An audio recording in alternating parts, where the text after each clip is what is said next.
Eto gusto ko lang mag-react dito sa humahabang bangayan, humahabang patutsadahan or patutsada na itong si Labrador na andyan pa rin po siya sa social media at marami pa rin nasasabi kay Vice Ganda. Una, anong sabi niya? End of Vice Ganda's era. Okay, kung talagang may power kayo, kung talagang merong grupo na ayaw kay Vice Ganda, other than those trolls, other than those ABS-CBN haters and It's Showtime haters. At pa lang, mula sa simula, hate na talaga, kaya ganito ang ginagawa kay Vice Ganda.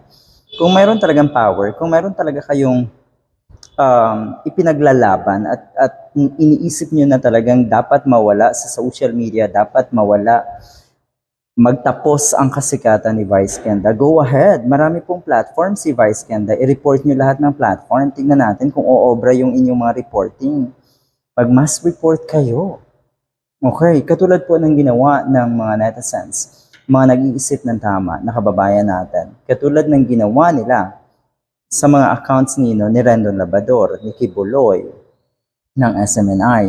Yan, tingnan niyo po naging successful. Dahil alam natin, nakikita rin yan ng na itong mga platforms na ito. Kaya binibigyan pansin at sa bandang huli ay napapatunayan nga na walang puwang sa ating lipunan at sa social media yung mga katulad ng SMNI, ni Rendon Labrador at ni Kibuloy.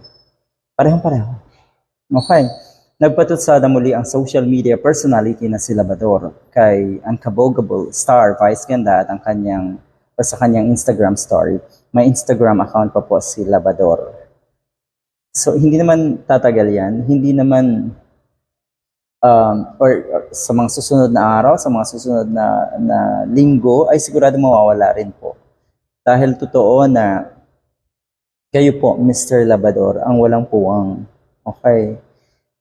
Yung boses ng ating mga kababayan ay siguro naman alam nyo. Okay? Na hindi gusto ang ginagawa nyo. At pabor naman ang maraming kababayang nag-iisip ng tama at matutuwid ang pag-iisip nga sa ginagawa ni Vice Ganda. Alam nila na sila ay napapasaya ni Vice Ganda at wala naman talagang negatibong ginagawa ang isang katulad ni Vice Ganda. Nasa imahinasyon nyo lang yan. Yung inggit lang po ang umiiral sa inyo. Yung sinasabi ko madalas na una pa lang ay galit na kayo kay Vice Ganda dahil galit kayo sa ABS-CBN at kayo yung mga diehard at panatiko. Okay, this is the end of Vice Ganda's era.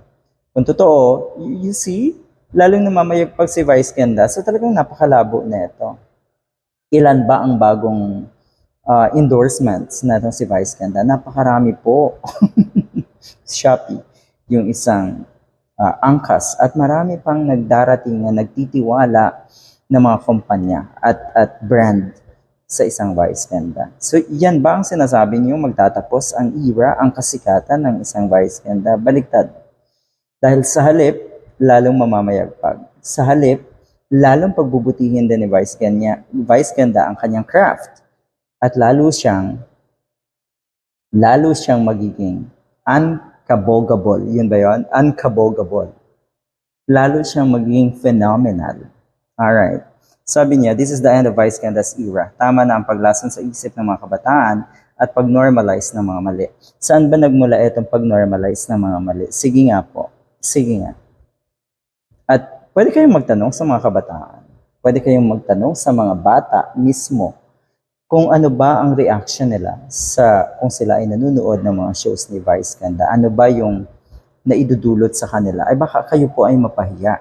Dahil ang totoo niyan, kayo na mga nasa hanay ng mga pulahan, mga hanay ni Rendon Labrador, mga katulad ni Rendon Labrador, ang nag-iisip lamang po ng mali siya sa mga ginagawa ni Vice Ganda.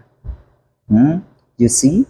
Naandyan si Vice Ganda, pero kayo po, Mr. Labrador, will soon come to an end sa lahat ng social media platform. Kayo ang mag-e-end.